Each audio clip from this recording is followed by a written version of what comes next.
As soon as I see the word. There we go. Well, good afternoon, everyone, and welcome to our session on impacts of COVID-19. This is certainly very topical at this time. We started planning for the conference just over a year ago, actually a little bit more than that. And about a year ago, when we started considering moving the conference to virtual, it became very evident that COVID-19 and the impacts of COVID-19 and pandemics should be one of the themes of the conference, and it has become a theme. So we have at least two presenters today, and we may have a third later that joins us. Dr. Yasmin Kurmamadine as an adjunct assistant professor, Department of Psychiatry at the University of Alberta, and Annie Vartanian, a grad student at UPenn. We'll start with Yasmin, and if we have our other speaker join us later, we'll invite him to do his presentation at that time. Otherwise, we'll just gauge it as we go, maybe give you a little bit extra time here. Yasmin, I'll ask you, just with that introduction, the bios are available on the Whova app or Whova on the conference website, so you can read a little bit more about our individual speakers. But Yasmin, over to you. Wonderful. Thank you, Richard. It's a pleasure to be here with you today. So as Richard mentioned, my name is Yasmin Kurmamadine, and I am a researcher in the Department of Psychiatry at the University of Alberta. I did graduate with a PhD in psychiatry, and I've just been creating and evaluating and implementing in-person, and online de-escalation and mental health training, I guess, for police as well as other frontline organizations such as government employees and housing workers and bus operators and paramedics. The list goes on, and I've been doing this since 2011. So welcome everyone to this session today. So this presentation is going to focus on four things. The first thing is I'm going to tell you about where this research started. And then since COVID happened and the police protests happened, I'm going to tell you about the pivot we've had to make in our research. From there, I'm going to talk about the results that we found, and then I'll just mention a little bit of the discussion afterwards. And hopefully we'll have some time for questions. So as mentioned previously, I create evidence-informed training programs, and then what I like to do is I like to test them just to make sure that they are kind of leading to the changes that we're aiming at improving. So the original opportunity was to first create an evidence-informed training program for police organizations in resiliency and PTSD prevention, and then to take that training, survey a large Canadian police organization before the training, then implement the training, and then do another survey afterwards. So as you see on the screen, create that evidence-informed training, do a pre-training questionnaire, deliver the training, do a post-training questionnaire, and then have our report and results to see if the online training program is effective. And what ended up happening, as you'll see on the next slide, is we had unique obstacles that everyone has experienced over the last year. So we were able to create the training program, which was our first step, and do a pre-training questionnaire. But then our project was just constantly delayed with some paperwork issues. And then, of course, COVID-19 just really added some responsibilities and tasks for police, including like the enforcement and coordination of shutdowns, as well as social distancing and like just the enforcement of face coverings. And in addition to that, we all know about the police protests. So that also added that responsibility for police. And just because of those added tasks, it delayed our project, rightfully so. And because of that, we knew we really had to pivot in our research. We also knew that, like previous research shows, as everyone has kind of been made aware of now, that like police themselves, they exhibit high rates of like post-traumatic stress injuries, including depression and post-traumatic stress disorder and anxiety and substance use disorder. And through that research lens, what I was originally looking at was testing an online training program in resiliency. However, that would have been probably not that great of an idea to do at that time because the added kind of COVID and protests is assumed to increase the stress levels. So if we would have continued with our study, there would have been this confounding variable, not actually knowing if our online training program was effective or not, because stress levels would potentially be worse. So what did we do? Well, we were given lemons and we had to strategize, and then we chose to make lemonade in a different way. So we decided to do an add-on study where we looked at the effects of COVID-19 on the mental health of the police organization that we were studying. So this is a new opportunity. It became looking at, again, police organizational mental health before COVID and police protests in April of 2019. And then 9 months into COVID, in November of 2020, we did another survey, the exact same one that we did previously, to kind of see the differences in police and organizational mental health before and after. And I say post-COVID, I know COVID is not over yet and it is still continuing. So that's just the wording that I use throughout. And another unique thing that we did in our questionnaires is we didn't just questionnaire the police officers themselves, we actually sent the questionnaire out to the entire organization. So we're looking at civilian members as well as police officers. So this is just a brief overview of our methods. So we sent out an anonymous survey battery, again, as I mentioned, distributed in April of 2019, and then again in November of 2020. And this was to gauge changes in symptomology of PTSD, depression, anxiety, substance use, and resilience. And as you'll see on the screen, those are the scales that we used. The survey was sent out to 2 Royal Canadian Mounted Police divisions, so RCMP divisions in Western Canada.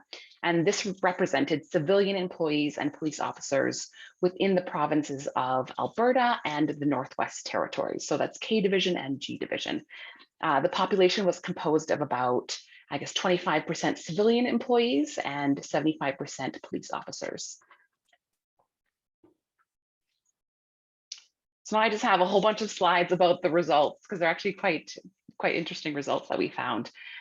So this is a table. Again, what we can see is 201 civilian members filled in the survey, and 32.8% of them screened positive for any mental health issue. On the police side, again, this is pre-COVID, 312 police officers filled in the surveys, and 22.4 of them screened positive for any mental health issue. So originally, when we sent out that first survey, we noticed something that we did not expect. Through this survey, it seemed as though civilian mental health was actually worse than police officer mental health, and again, pre-COVID. And this was very interesting to us since civilian mental health is very rarely studied. And usually if it is studied, it's usually in the context of civilian dispatchers. So the individuals that are answering the 911 phone calls, so the emergency line phone calls. And both of these percentages, though, it's higher than the general Canadian population, where the general Canadian population, there was a study done in 2013 by Pearson et al. And they showed that 10% of symptoms in the general Canadian population were reported for at least one mental health or substance use disorder. So both of these are increased, sorry. Then what we did is we broke these down into specific mental illnesses, and the results show pre-COVID, when looking at the odds ratio, so this is that first column here, that civilians are 23% more likely to screen positive for PTSD than police officers. Here you can see 49% more likely to screen positive for depression, 61% less likely to screen positive for substance use, and 74% more likely to screen positive for depression. However, if we look at the p-value or the statistical significant column, what we want is a number below 0.05 to show us if there was statistical significance. And this was actually only reached for the depression column or the depression survey, so that we can say pre-COVID civilians were statistically significantly more likely to have depression compared to police. Now, when we look at the post-survey, what we see is that 136 civilians filled in the survey, and 37.8 of them screened positive for any mental health issue. Looking at police, 314 police officers filled in the survey, and 45.5% screened positive for a mental health issue. So looking at these results 9 months into COVID, we notice a total 180 where before COVID started, the mental health of civilians was worse, And now after COVID and the protests, we see that police mental health has now become worse than civilian mental health. And if we dig into this a little bit more, we broke this down into those specific mental illnesses or the specific surveys that we sent out post-COVID. And again, looking at the odds ratios, this shows that civilians are 44% less likely to screen positive for PTSD, 33% less likely to screen positive for anxiety, 72% less likely to screen positive for substance use, and 43% less likely to screen positive for depression. And again, going over to the p-value or the statistical significance, we're noticing that just PTSD and depression were statistically significant. So that means that PTSD and depression in civilians was less than police officers. Some more results, tables, and sorry to bombard you with all the tables, but it's definitely the best way to show this, and then I'll explain it.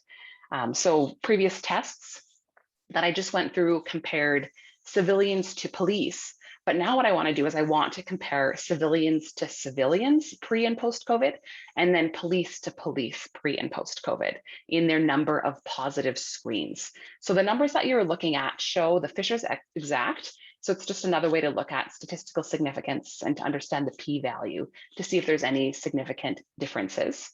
So again, what we see is like 32.8% first survey to 37.8%, and there was no statistical significance on any of the measures comparing civilians to themselves pre and post COVID and protests. So no differences at all. In terms of police and positive screens, we see it goes from 22.4 to 45.5, which is statistically significant. And when we look at individual measures, what we notice is statistical significance in terms of positive screens of PTSD, anxiety, as well as depression. So the police mental health is getting worse or did get worse 9 months into COVID. So what we just looked at was positive screens of mental illness and mental disorders. Now what we're going to look at is the severity on the scales themselves. So this shows the scales and the means of the scales. So the higher the number here means the more severe their mental illness or the symptomology of mental illness as they filled in the survey was. So when looking specifically at civilian severity, which is what this table shows, we see that each measure goes down. So this goes from 19.7 to 17.4, and then 6.6 to 6.1. So every single measure of these goes down, except for this resilience one. It went up by 0.6, as you can see. However, the only statistically significant one was the depression. So this shows that pre and post COVID and protests, depression actually improves. So the mental health of civilian members gets better in depression. Now, when looking specifically at police severity, we see that officers show an increased severity in each measure. So 18.7 to 23.1, et cetera, throughout. However, you see the resilience actually goes down by 0.4. But when looking at the statistical significant column, what we see is that it is the PTSD, the anxiety, and the depression that get severely worse 9 months into COVID. So then we were kind of asking ourselves, I really wonder why this happened and what could have led to these differences in civilians versus police officers. So we did add a few more questions onto the survey to kind of figure out why these changes happened. And these questions revolved around surveying them about, I guess, their home stress and their work stress, as well as the police protest stress. So as you can read on the screen, we asked them, like, how much stress has COVID-19 pandemic added to your work life? And they rated this on a scale of 1 to 10, 1 being no stress at all, 5 being moderate stress, and 10 being overwhelming stress. And so this one is about work life. So that includes risk of infection and working circumstances and leadership communication, as well as operational tasks and uncertainty and working hours and annual leave. So what we see here is civilian and police, their means are exactly the same. So they felt that I guess, 5.47, it moderately added stress to their work life. Then we asked about home life. So how much has COVID-19 pandemic added to your home life? That included caregiver duties and maybe domestic and economic obligations, as well as health concerns, romantic relationships, social distancing, maybe even worrying about relatives. And we found here that, the civilians actually reported more stress than the police officers, which is interesting because, again, the results previously showed that it was the police mental health that did get worse. And then finally, we asked, how much stress has media coverage and the public perception of police added to your life? And the means here, again, 6.43 and 6.94, so quite similar from civilian to police officer. And then finally, the last table for you, I promise, we asked if stress identified in the previous 3 questions, so the one about work and home and media coverage, did it cause any mental health problems for you? And for civilians, they said 45.5% said yes, work stress from COVID-19 caused problems. 46.9% said home stress caused problems.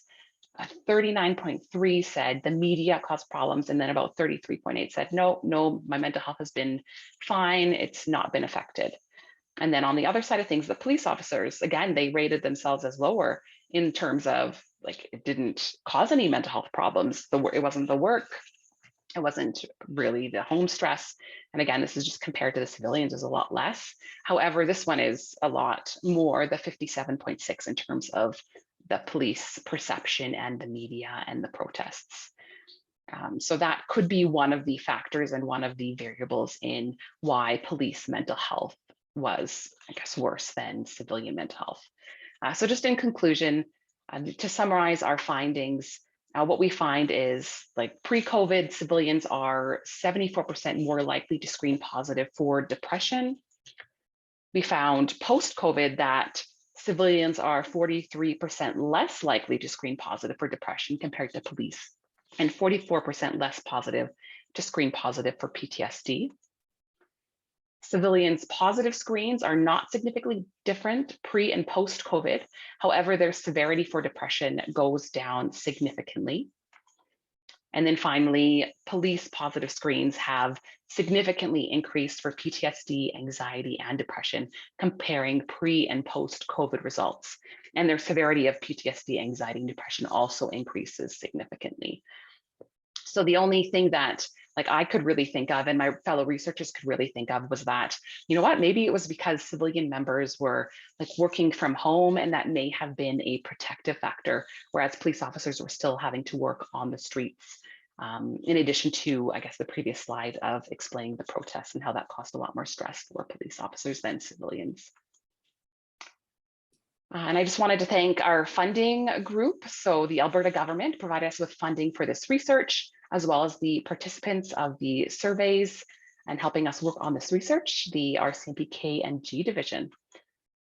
So thank you. If you have any questions, please feel free to reach out and email me, or hopefully we'll have some more time after this session. Thank you so much. Excellent. Thank you, Yasmin. That was really, really interesting. And it leads directly into Annie's research, and turn it over to you, Annie, and then hopefully we'll have an opportunity to ask some questions afterwards. If not, just put it in the chat, or just the Q&A on the bottom of your panel. Annie? Thank you. Let me just share my screen with you guys. Okay. All right. My name's Annie Vartanian, and I'm from the city of Philadelphia, and I will be talking about COVID-19 and how it affects anxiety and depression. So today we'll be discussing contributing factors to the increase in mental health disorders as a direct effect of COVID-19, their associated prescribed medications that due to COVID-19, and a recommended policy for prevention and intervention for COVID-19 related mental health disorders. Prevention and intervention of COVID-19 is related to depression and anxiety, and it must become a global priority in order to really take effect and control of what's going on and the mental health disruptions that the virus is causing to people in different ways for different reasons. There should be a development of sustainable and sufficient mental health services of those who are affected of COVID-19, whether it is them personally who contracted the virus or may just know a close family member that contracted the virus. The issue is that COVID-19 has had a tremendous effect on public mental health. Rates of anxiety and depression have skyrocketed since the start of 2020, and the rapid spread of the virus resulted in high mortality rates, and thus has increased anxiety and depression. One in three adults in the United States have reported symptoms of anxiety or depressive thoughts throughout the pandemic. So even if somebody didn't retract the virus, they were still feeling sad thoughts, whether it's because of the isolation or just being confined to our homes with a lot of people, or knowing someone that has it and you physically cannot be there to help them. People are having depressive and anxious thoughts throughout the whole pandemic. These are just some numbers to show you how it's increased. The weekly average of self-reports for mental health disorders in May, June, and July had an overall 11% increase since the same months from 2019. So there are two types of factors that I'll be discussing today that contribute to the mental health disorders that are a direct effect of COVID-19. They are illness-based and lifestyle-based. So you will see how both categories are different in terms of how the virus is affecting the body and how it's affecting your everyday lifestyle, but still affecting your mental health. Illness-based data trends. Preventing COVID-19, having COVID-19, and knowing someone who retracted the virus are all illness-based trends that we'll be discussing and looking into how they may cause anxiety and depression for you or someone that you know. So preventing the virus was the #1 spike of anxiety and depression in common households. We got word of this virus. We didn't know what it was at first. We didn't know how to prevent it. We didn't know if it could be prevented. And we had to care and somehow support everyone in our household while not being able to leave and also not being able to work or work in a restricted way. This was the most common stressor for the public, and it serves as the primary cause of anxiety and depression. And the biggest fear, besides not being able to prevent it, was coming into contact with someone who has the virus. You don't know if they have it, they don't know if you have it, and you could possibly retract it without knowing. Having COVID-19 was the next step in stressor and due to physical effects. So people with higher levels of education reported greater levels of anxiety and depression and stress, simply because they are being educated, whether it's at school, the workplace, the news. They are being constantly told that this virus is spreading, and they're being constantly told that there's nothing they can do about it. Due to an association between anxiety and depression levels, people's self-awareness of their own health started to spike. So people are now thinking, do I need to take a vitamin for vitamin D? Do I need to take iron? What do I need to overdose on vitamin C to prevent this virus that's killing people? Those who had the virus reported that they were fearful of morbidity and thus developed anxiety and depression just for the fear of dying because of COVID-19. Knowing someone who retracted the virus was also a big indicator in mental health issues due to COVID. Levels of anxiety are higher in people that at least know one person who had it. The main cause of anxiety is not being able to comfort or care for that person because you yourself don't want to retract the virus. Direct exposure to mental health conditions due to the morbidity caused by the virus are a huge cause of depression and anxiety. And then mourning the death of someone who passed because of coronavirus also causes depression and anxiety. So lifestyle-based data trends are more of trends that we can all relate to, whether or not we had the virus or not, and whether or not we know someone or lost someone that had it. Job loss during the pandemic will be one category. Burnout in hospital employees and frontline employees, social isolation and loneliness, and vitamin D deficiency. So data from the Household Pulse Survey found that adults who reported job loss during the pandemic were more likely to report symptoms of anxiety and depression. Job loss is associated with increased depression and anxiety, causing the household members to seek medical attention, which results in an increase in prescribed psychiatric drugs. So during this whole time, whether or not it was a lifestyle-based or illness-based factor, we found a big spike in prescribed psychiatric drugs by the pharmaceuticals. So whether you have anxiety, whether you have depression, whether you can't sleep at night because a relative has the condition, drugs are just being prescribed at a higher rate to combat the mental health issues. And the reason a lot of people were turning to drugs was because it's hard to go to face-to-face therapy. It's hard to go to group therapy when there's a pandemic that's telling us we have to stay away from people. So people are resorting to medication. The rapid increase in demands for nurses, doctors, all hospital employees resulted in burnout for these employees and frontline workers.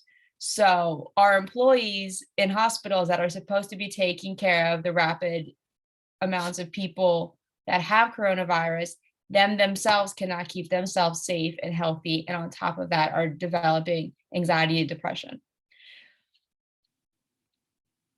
A self-reporting questionnaire showed that 34% of neurosurgeons felt tense, 32.5% were unhappy, and 5% had suicidal thoughts as a result of working overtime due to the pandemic.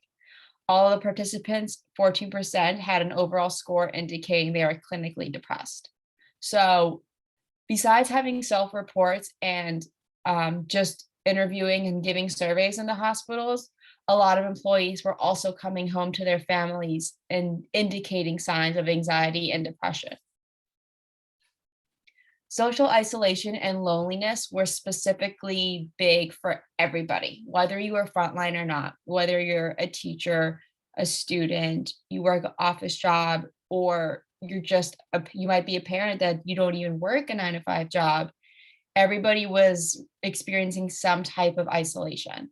So rates of people who were in quarantine in March of 2020 were at 47%. They reported negative mental health resulting anxiety from coronavirus.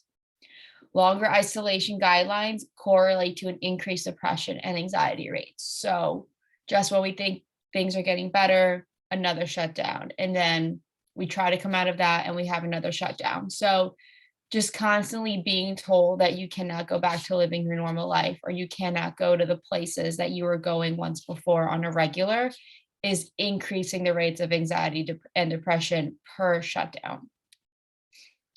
Isolation and social distancing are the main causes of anxiety and depression for adolescents and children. Kids need to be in school. They need to have social interaction. They need to touch and feel whatever it is that is stimulating their education. So young toddlers that are very visual learners and they use a lot of physical things to learn. So whether it's blocks, numbers, things like that, they are not learning virtually at the rate that they would be learning in the classroom. This is causing depression and anxiety, not only for kids, but for their parents, and fear that they will stay behind in school. Mental health problems after enforced quarantine and isolation make children 5 times more likely to require mental health services. The CDC stated that long-term school closures will impact students who depend on school services such as meals, physical health, social, and mental health services. So for a lot of students and a lot of younger kids, school was the main source of a meal for them, whether it was 2 meals at school or 1. Their parents relied on them going to school and receiving that service. So for children to be stripped of that service causes anxiety and depression, and then their parents follow up with the same anxiety and depression. Vitamin D deficiency is actually also a big factor in depression and anxiety. Vitamin D is essential for cognitive functioning, brain development, and preventing and treating depression in adults. Vitamin D deficiency has a direct correlation with increased rates of depression in adults during COVID-19, mainly because we were not allowed to go outside for a period of time. every state had different shutdowns. Every country was dealing with this differently. And there were months where people had to stay confined to their homes and could not go outside for the suggested 20 minutes a day to get some sun. Vitamin D deficiency had a direct increased rate to anxiety and depression. So what should be done about this? We have a virus that took over about a year of everyone's life. Some made it, some did not. Some definitely went through hurdles in dealing with the virus, whether it was physical, emotional, mental. So what can we do to combat a virus that came at us at a sudden time with no warnings? Mental health resources must be increased as the diagnosis for depression and anxiety increases as well. So if these rates for depression and anxiety are increasing, mental health resources should be increased as well. So whether it is virtual therapy, virtual group sessions, virtual counseling, I mean, I know our whole world has gone virtual at this point. So whatever can be done so people just have somebody to talk to and given the mental health support that they need would work. Interventions, therapy, psychoeducation, it's all necessary to reduce the increased rate of prescribed psychiatric medications. A recommended policy for this would be prevention and intervention of COVID-19 related depression and anxiety to become a global priority with the development of sustainable and sufficient mental health services.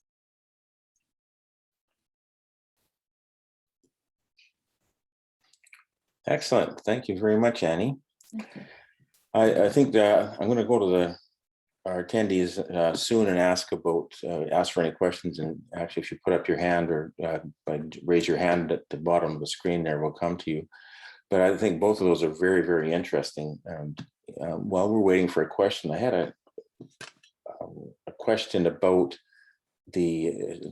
first of all, Yasmin, I think that was excellent that you included civilian employees of the police services in your research and your surveys, because they often get overlooked, and they're an essential services as well.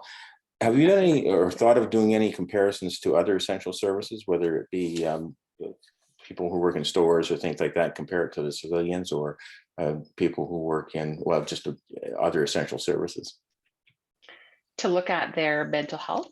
Yeah, and compare it to, say, the civilians in the police agencies. I'm guessing it would likely be very similar, but I'm just wondering. Yeah, that we haven't thought about it, and it really comes down to funding, as you probably know, and how much time you have.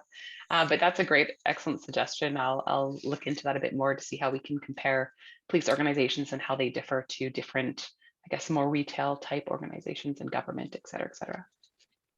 Excellent. So waiting for some questions here. Annie, I know one of your recommendations was that, or findings was the need to increase mental health resources. I think there was a great need to increase mental health resources and for people prior to COVID, and it's probably been even more pressure. Oh, I see. There's someone. I think we might have our other speaker here, so just hang on a second here. Oh, he's dropped off. So. Oh, he's back. Oh, there we go. Is that the other speaker? Okay, yeah, I think great. so. That means we'll have one more presentation. Oh, well, perhaps might have some time. And we'll see. So.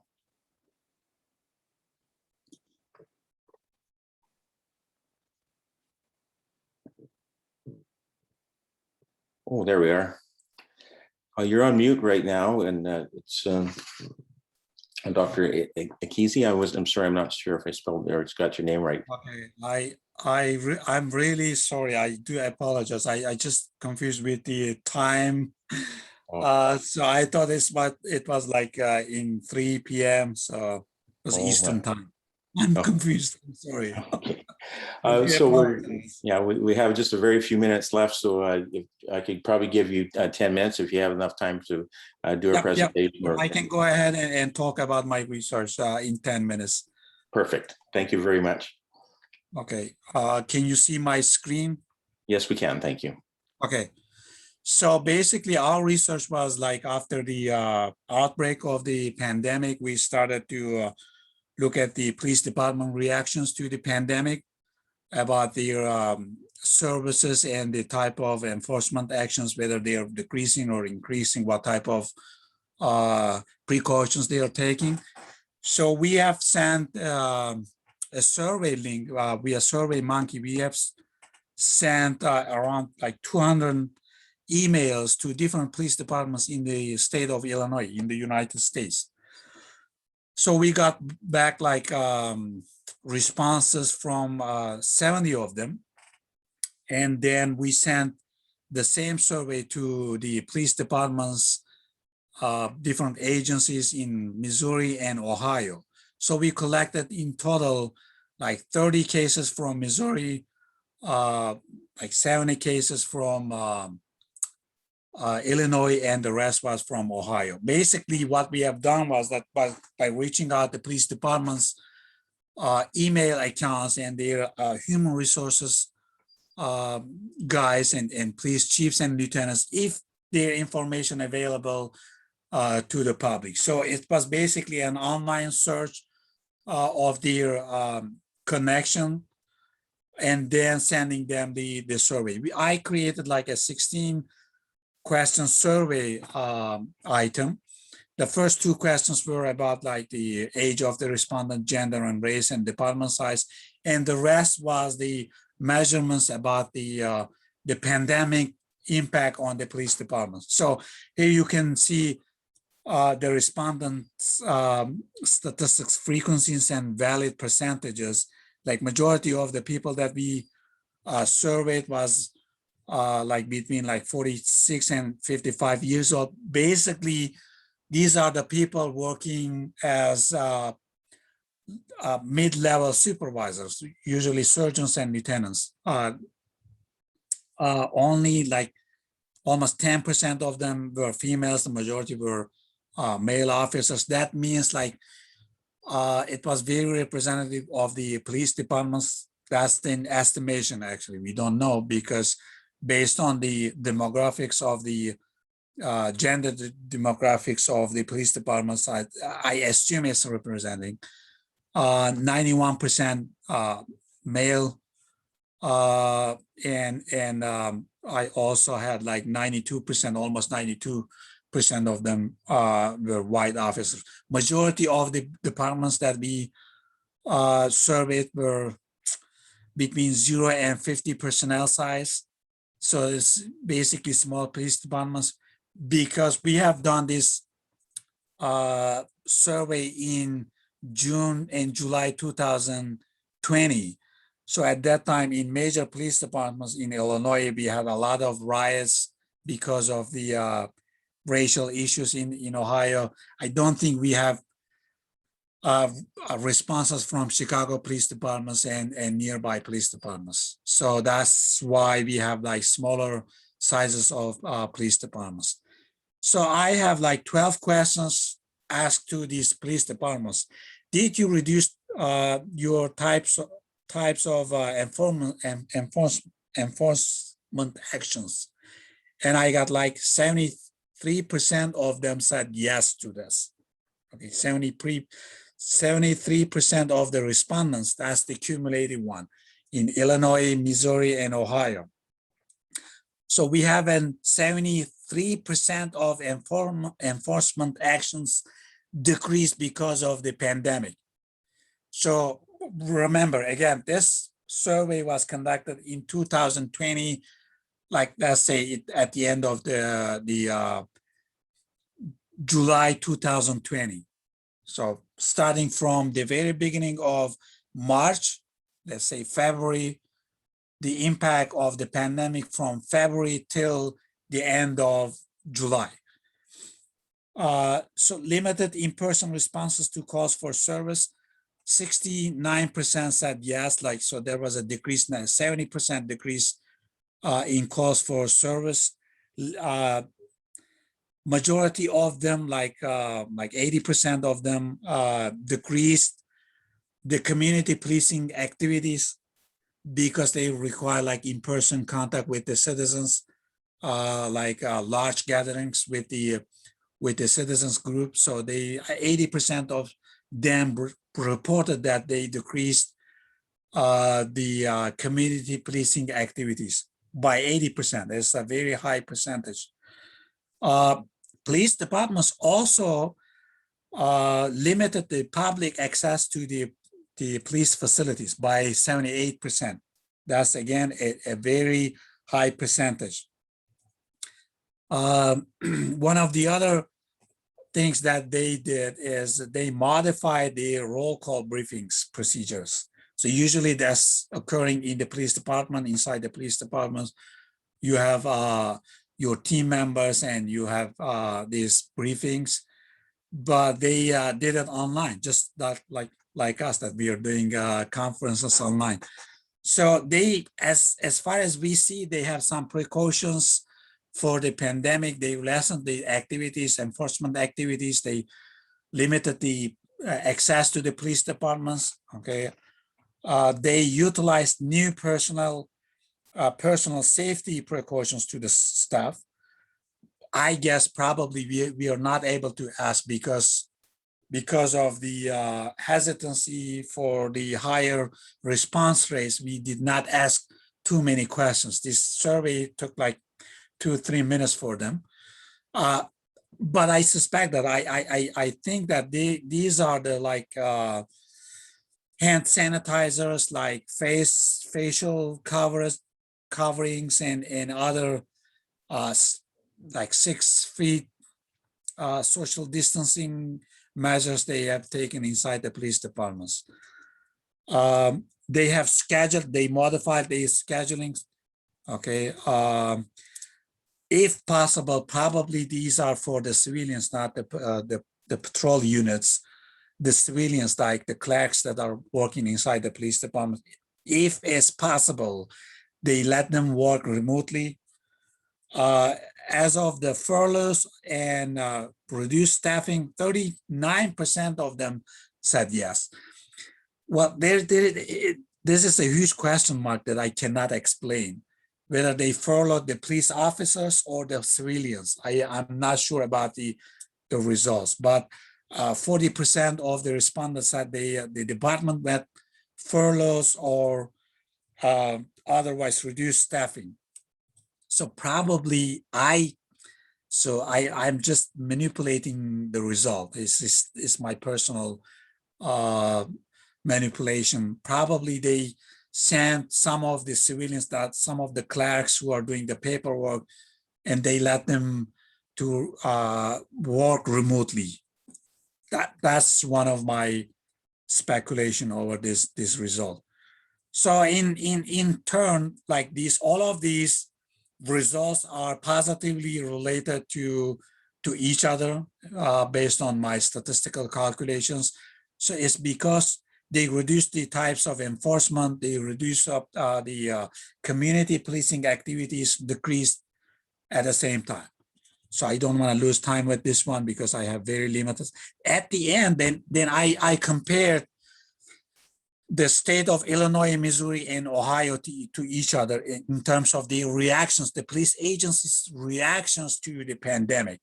And here's what I saw: the significant, the statistically significant results only. So I did a post hoc statistical calculations based on these results, and I saw that Illinois is statistically significantly reducing the types of enforcement compared to Missouri. So the difference between Illinois and Missouri was found to be significant.